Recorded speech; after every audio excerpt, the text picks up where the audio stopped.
चलो मैं अपना पंखा बढ़ा देती हूँ, है ना। अच्छा, मैंने क्या कहा, when one out of the two reactants, when one is taken in large excess, दोनों रिएक्टेंट में से अगर किसी एक रिएक्टेंट को मैं लार्ज एक्सेस में ले लूं तो वो जो रिएक्शन होता है वो सूडो फर्स्ट ऑर्डर रिएक्शन को फॉलो करता है। This is the definition of pseudo first order reaction. और वो क्यों होता है, बिकॉज जब मैं किसी एक ये रिएक्टेंट को, मान लो मैंने इसको एक्सेस में ले लिया,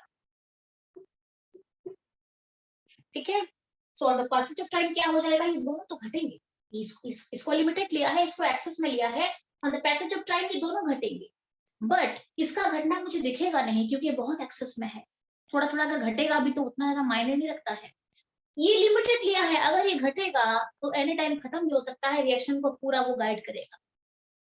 उस टाइम क्या होता है, इस रिएक्शन का जो रेट है वो डिपेंडेंसी किसके ऊपर रखता है, जो लिमिटेड अमाउंट में लिया गया है। Exactly the same as limiting reagent आपने पढ़ा था मोल कंसेप्ट में। क्लियर है। तो ऐसे रिएक्शंस जहां पे दोनों रिएक्टेंट में से एक को एक्सेस में ले लेते हैं तो पूरे रिएक्शन का रेट वो एक्सेस के ऊपर डिपेंड नहीं करता है, क्योंकि एक्सेस में है, अगर थोड़ा खत्म भी हो जाता है तो उतना पता नहीं चलता है उस चीज का। बट बाकी जो लिमिटेड में है वो अगर खत्म हो जाएगा तो reaction can stop any time. तो उसमें उसे इस तरह के रिएक्शंस को हम क्या कहते हैं, सूडो फर्स्ट ऑर्डर रिएक्शन कहते हैं। जैसे अगर मैं थोड़ा आपको एग्जांपल देती हूँ, मान लो इसका हम रेट निकालते हैं, minus D R by D T लेते हैं, इज इक्वल टू के ए का कंसंट्रेशन इनटू बी का कंसंट्रेशन। मैं आपको बता देती हूँ, दोनों है, मैंने एक्सप्रेस कर दिया है।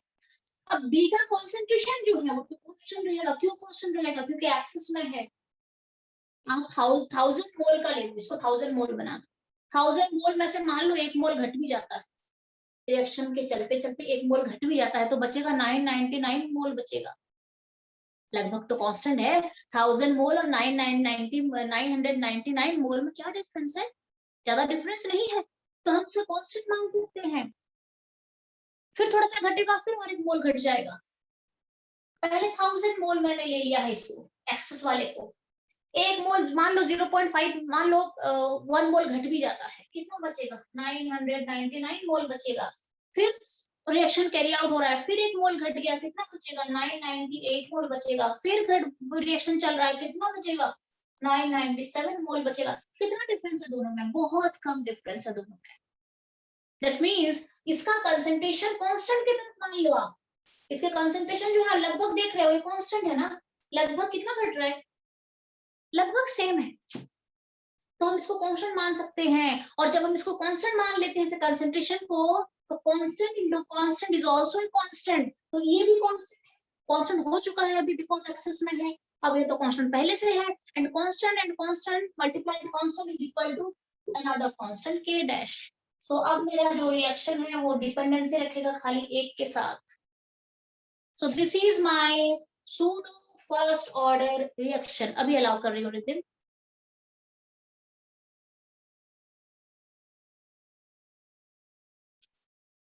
This is my pseudo first order reaction, जहां पे दो रिएक्टेंट के होने के बाद भी रिएक्शन किसी एक रिएक्टेंट के साथ डिपेंडेंसी रखता है, दूसरा वाला लार्ज एक्सेस में लिया गया है तो वो कांस्टेंट की तरह बिहेव करता है वहां पे। This is my pseudo first order reaction. ठीक है, इसका बहुत अच्छा एग्जांपल माना जाता है एस्टर का हाइड्रोलिसिस एंड शुगर का हाइड्रोलिसिस। तो चलते हैं एक एग्जांपल भी देख लेते हैं।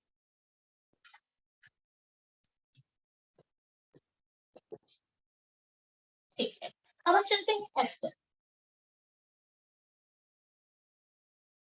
एस्टर के हाइड्रोलिसिस में मान लो मैं इथाइल एसीटेट लेती हूँ,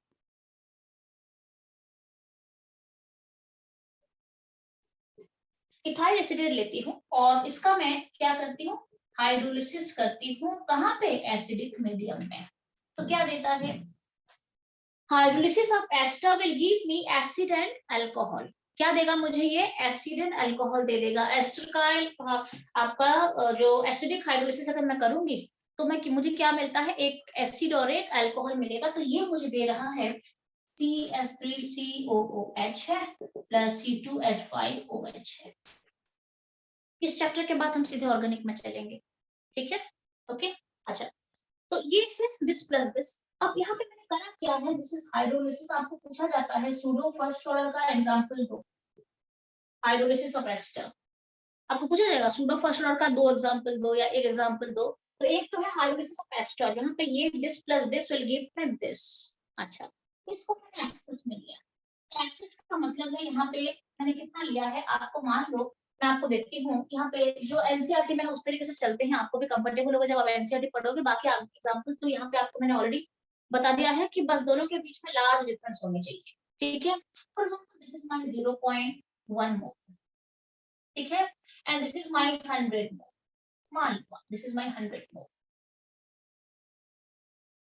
ठीक है, दिस इज माय 0.1 मोल। मैंने इसको 0.1 मोल ले लिया है और इसको 100 मोल ले लिया है, लार्ज एक्सेस में है। या फिर आप इसे 10 मोल भी लेते हो तो कोई फर्क नहीं पड़ेगा, 10 मोल ले लो चलो।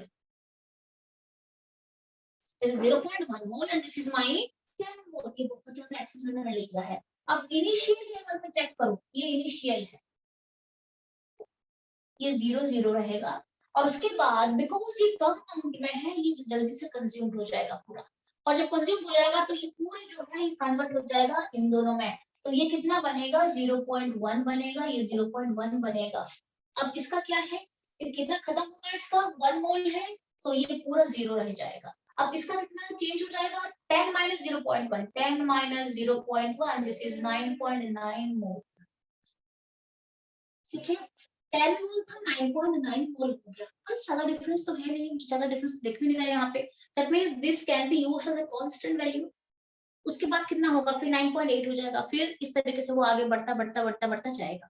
ठीक है, तो अब यहाँ पे कांस्टेंट की तरह बिहेव कर रहा है, जबकि ये कांस्टेंट नहीं है, पूरा खत्म हो चुका है यहाँ पे। तो इसके जब रेट लिखा जाएगा तो क्या लिखा जाएगा, इसका रेट है माइनस dr/dt।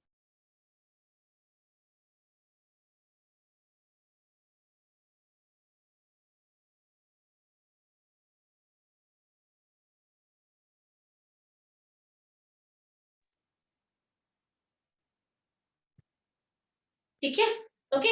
सो के दिस इनटू दिस, बट मैंने आपको पहले भी कहा है ये कांस्टेंट की तरह बिहेव कर रहा है यहाँ पे। तो ये कांस्टेंट है और ये कांस्टेंट है, तो इसे हम दोबारा वही लिखेंगे के डैश इनटू प्लस। तो अभी हो गया, ये फर्स्ट ऑर्डर रिएक्शन हो गया, फर्स्ट ऑर्डर रिएक्शन हो गया क्योंकि इसका फर्स्ट पावर चल रहा है। ठीक है, के dash into this is a first order reaction, but because दो रिएक्टेंट में से मुझे फर्स्ट ऑर्डर निकालना पड़ रहा है, बिकॉज मैंने दूसरे को एक्सेस में लिया है, that's why this is pseudo और false first order reaction. This is a false first order reaction. Clear है, सूडो को हम फॉल्स भी कहते हैं। तो ये आ गया मेरा। और आप क्या दे सकते हो, हाइड्रोलिसिस ऑफ शुगर भी दे सकते हो, जहाँ पे कि हाइड्रोलिसिस के बाद एक ग्लूकोज और एक फ्रक्टोज बनेगा, जहाँ पे अगर मैं वाटर को एक्सेस में लूंगी तो वहां पे भी एग्जांपल हो सकता है, वो भी इस तरीके से आप रिप्रेजेंट कर सकते हो। So this is all about pseudo first order. Next go to I mean now I'm going to teach you about the time period in terms of partial pressure। देख लेते हैं, अगर सारे गैसियस रिएक्टेंट्स एंड प्रोडक्ट्स हैं तो मेरा जो time period निकलता है फर्स्ट ऑर्डर रिएक्शन के लिए, ओनली फॉर फर्स्ट ऑर्डर के लिए आपको मैं अभी एक्सप्लेन करूंगी पार्शियल प्रेशर के टर्म्स में कैसे एक्सप्रेस करेंगे। आपको एक मैं बता दूंगी, दूसरा आपको एक क्वेश्चन दूंगी, वो खुद मुझे करके अभी दिखाओगे। तो ये हो गया है तो मैं इसे रब करूंगी अभी। डन है,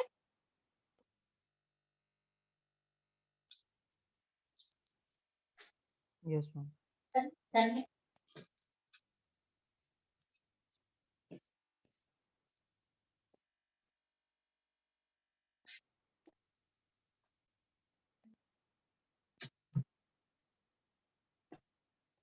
अच्छा, ठीक है, मैं अभी बताती हूँ आपको।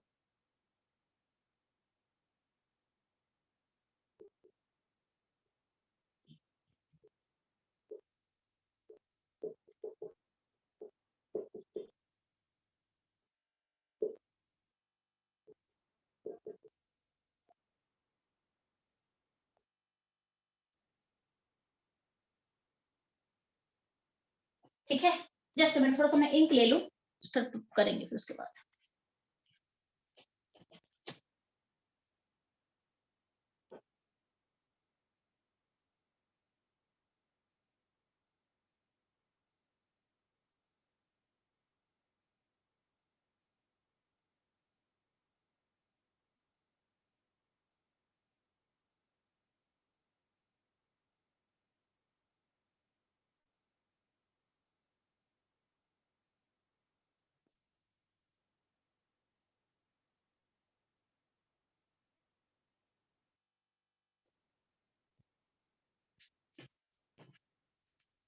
ठीक है।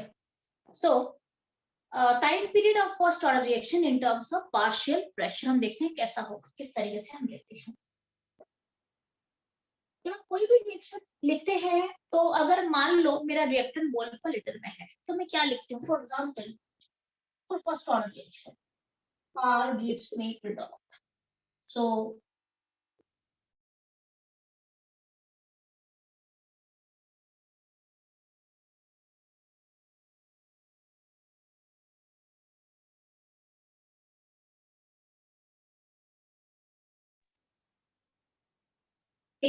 तो फॉर फर्स्ट रिएक्शन मान लो मैं ये लिखती हूँ तो मैं कैसे एक्सप्रेस करती हूँ इसको,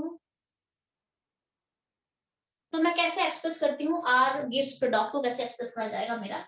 अगर मैं लिखती हूँ टाइम पीरियड के लिए, अगर मैं चलती हूँ तो मैं लिखती हूँ time period is equal to 2.303 by k, ये ऑर्बिटरी कोई भी एक जनरल रिएक्शन मैंने लिया है, R gives me product। अच्छा यहाँ पे हम क्या लिखते हैं, log of R naught divided by,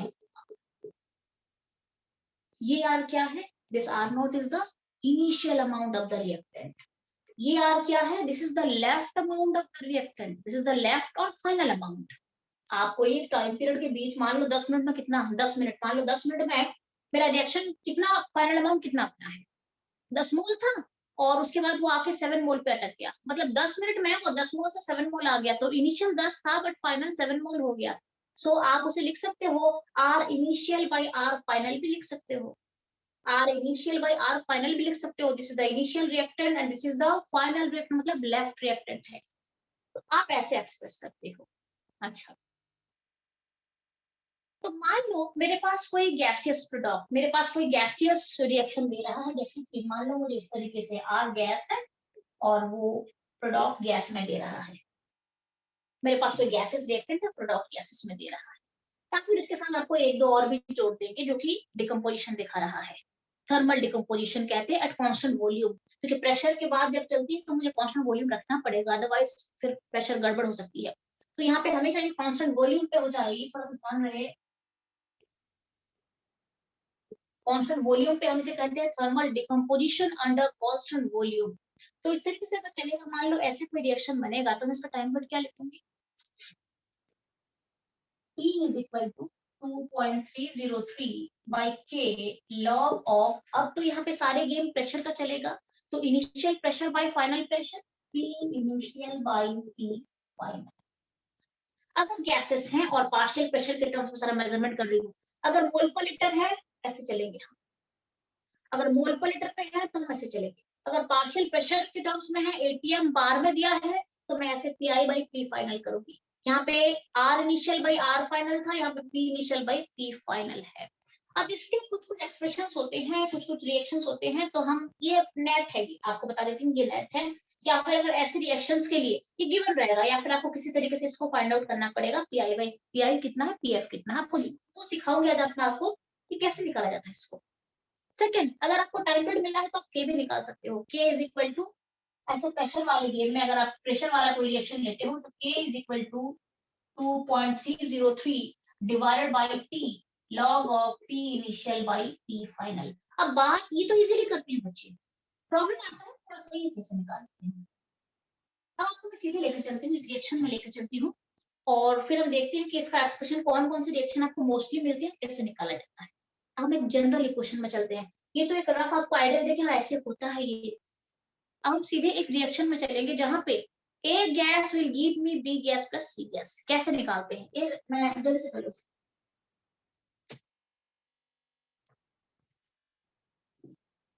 this is done,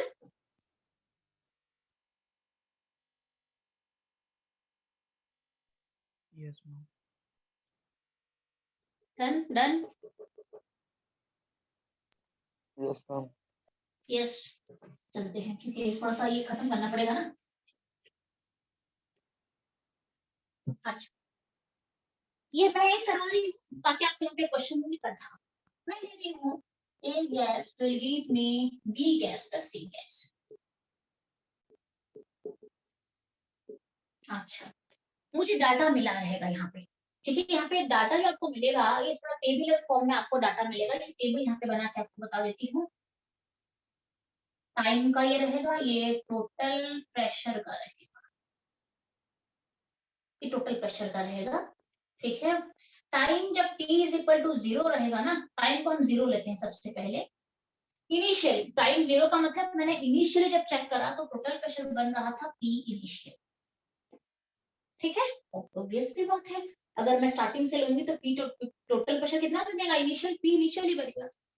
जब मैं फाइनल T टाइम के बाद चेक करती हूँ तो टोटल प्रेशर मेरा TT बन जाता है, पूरा रिएक्शन का टोटल प्रेशर। जब टोटल प्रेशर की बात करी जाती है तब हम इन तीनों का प्रेशर को ऐड करते हैं, उसे हम टोटल प्रेशर कहते हैं। इसका भी कोई अलग प्रेशर बना होगा, इसका कोई अलग प्रेशर होगा, इसका कोई अलग प्रेशर होगा, तीनों का प्रेशर का summation is the total pressure. ठीक है, अच्छा हम तो चलते हैं कि सॉल्व कैसे करेंगे। इसका मतलब है अगर मैं इनिशियली लेती हूँ, इनिशियली अगर मैं इनिशियली बात करती हूँ तो यहाँ पे क्या बताया गया है, इनिशियल टोटल प्रेशर पीआई है, ऑटोमेटिक है, इनिशियली ये पीआई होगा, इनिशियल प्रेशर है ये। इसे हम टोटल भी तो कहेंगे ना, क्यों टोटल कहेंगे, क्योंकि इस टाइम तक इसका प्रेशर 0 बना हो, मैंने स्टार्ट करा है रिएक्शन को अभी। ठीक है, तो अब तक क्या हो जाएगा, ये तीनों का समेशन आप चेक कर लो, ये तो इनिशियली 0 0 बनेंगे, तो तीनों का समेशन पीआई है। हम इसे इनिशियल प्रेशर ऑफ ए भी कह सकते हैं। जब स्टार्ट मैंने करा था तो मैंने कंटेनर के अंदर पहले ए को डाला और ए का एक पार्शियल प्रेशर एग्जर्ट कर रहा था पीआई, तब तक इनके प्रेशर नहीं बन रहे थे। उसके बाद कुछ एक टाइम के बाद, आफ्टर टाइम टी टाइम के बाद क्या मुझे मिला, इनके भी प्रेशर बनने लग गए थे। उस टाइम पार्शियल प्रेशर इसके भी क्रिएट होने लग गए थे, तो दोनों के कोफिशिएंट सेम है, तो मान लो इसके प्रेशर एक्स बनते हैं और इसके प्रेशर भी एक्स बन जाते हैं। अब आप मुझे बताओ इसके प्रेशर कितना घटेगा, यहाँ पे भी तो इसका कोफिशिएंट 1 ही है, तो यहाँ पे भी एक्स प्रेशर घट जाएगा, तो यहाँ पे बचा कितना, pi minus x. After time T ये बन गया x, ये बन गया x। यहाँ पे कोएफिशिएंट का बहुत बड़ा रोल होता है, आप और एक क्वेश्चन जब दूंगी तो वहां पे आपको पता चलेगा पूरा। ये x x है, ये पी माइनस एक्स है। और टाइम t के बाद टोटल प्रेशर कितना बताया गया है, पीटी, मतलब इन तीनों का समेशन पीटी है। ठीक है, so that implies p minus x plus x this is equal to PT, this is equal to PT. So that implies क्या मिल जाएगा यहाँ पे, आप ये पूरा कट जाएगा, pi plus x is equal to pt, you will get pi plus x is equal to pt, तो x कितना बनेगा, pi plus x is equal to pt।